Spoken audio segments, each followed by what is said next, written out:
ಮನುಷ್ಯ ಪಶು ನಿನಗೂ ಇಷ್ಟು ಪರಾಕ್ರಮವೆಲ್ಲಿಂದ ಬಂತು? ಲೋಕದಲ್ಲಿ ನೀನೊಬ್ಬನೇ ವಿಕ್ರಮಶಾಲಿ ಎಂದು ತಿಳಿದೆಯೋ? ಲೋಕವು ಏನು ಹೇಳುವುದು? ಹಿಡಿಂಬನ ಮುಂದೆ ಅನ್ಯರಿಗೆ ಪರಾಕ್ರಮ ಉಂಟೆಂದು ಹೇಳುವುದು?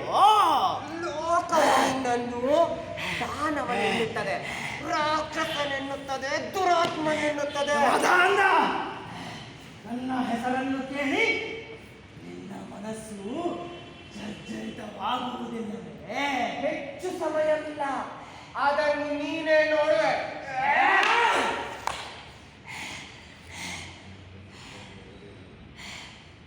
ನನ್ನ ತಂಗಿ ಹಿಡಿಂಬೆಯ ಹೃದಯವನ್ನು ಕೆಡಿಸಿದವನು ನೀನು, ಹೌದೋ ಅಲ್ಲವೋ? ಹೇಳು, ಹೇಳಂತೆ ಮಾಡಲಾಗತ್ತೆ. ಅದನ್ನು ಕೇಳುವುದಕ್ಕೆ ನೀನು ಯಾರು? ಕೇಳಿಸಿದವನು ನಾನೇ. ಅದಕ್ಕೇನು?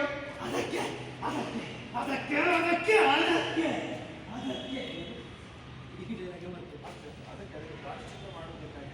ಅದಕ್ಕೆ ಅದಕ್ಕೆ ಪ್ರಾಯಶ್ಚಿತ್ತವನ್ನು ಮಾಡುವುದಕ್ಕಾಗಿಯೇ ಬಂದೆನು. ಸರಿ ಸರಿ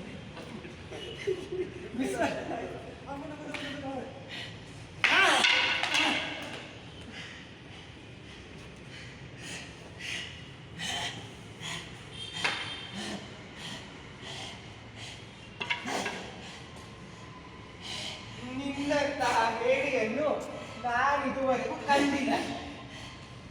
ಮಾತನಾಡುವ ರಭಸದಲ್ಲಿ ಹೆಬ್ಬಾವಿನಂತೆ ಬುಸುಗುಟ್ಟಿದೆ. ಮೂರ್ಖ,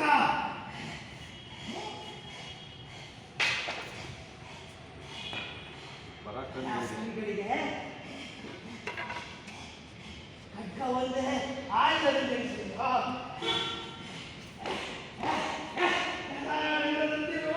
ಈ ಭುಜಗಳಿಗೆ ನಿನ್ನ ಖಡ್ಗದ ಬಲವನ್ನು ನೋಡಿ ಆಯಿತು, ಭುಜಬಲದ ಪರೀಕ್ಷೆಯೂ ಆಗಲಿ. ನನಗೆ ಖಡ್ಗವೂ ಬೇಡ, ಗದೆಯೂ ಬೇಡ.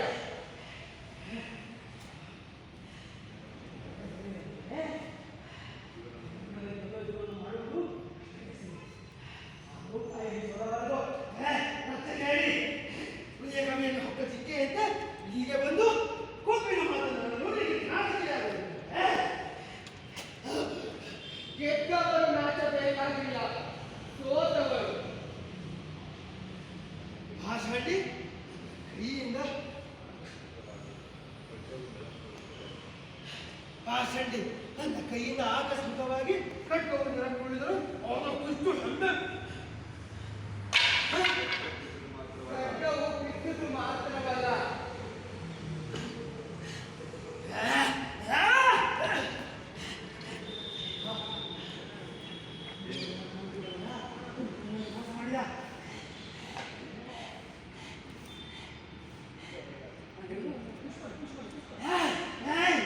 ಭೀಮ, ಇದು ನನ್ನ ಭೀಮ, ಇದು ನನ್ನ ಕಾಡು.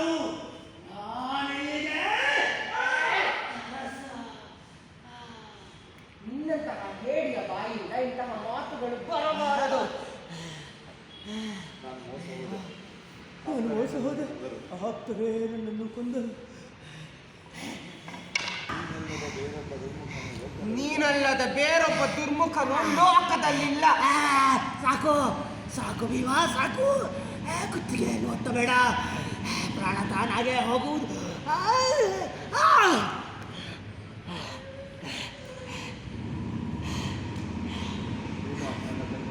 ನನ್ನ ತಂಗಿ ಹಿಡಿಂಬೆ. ಹೌದು. ನಿನಗೆ ನನ್ನ ಮೇಲೆ ಸಿಟ್ಟಿಲ್ಲ ತಾನೇ? ಇಲ್ಲ. ಪಾಪದ ಹುಡುಗಿ, ನಿನಗೆ ಸಿಟ್ಟೆಲ್ಲಿಲ್ಲ? ಕಣ್ಣೀರು ಬರುತ್ತದೆಂದು ಹೇಳಿದೆಯೋ? ಹೌದು ಹೌದು ಹೌದು, ನೀನು ಒಳ್ಳೆಯ ಹುಡುಗಿ. ನನ್ನ ತಂಗಿ ಹಿಡಿಂಬೆ. ನಿನ್ನ ಪ್ರಾಣವು ಸುಖವಾಗಿ ಹೋಗು. ಸಿಟ್ಟಿಲ್ಲ ಎಂದು ಹೇಳು. ಸಿಟ್ಟಿಲ್ಲ. ನೀನು ಒಳ್ಳೆಯ ಹುಡುಗಿ, ನನ್ನ ತಂಗಿ.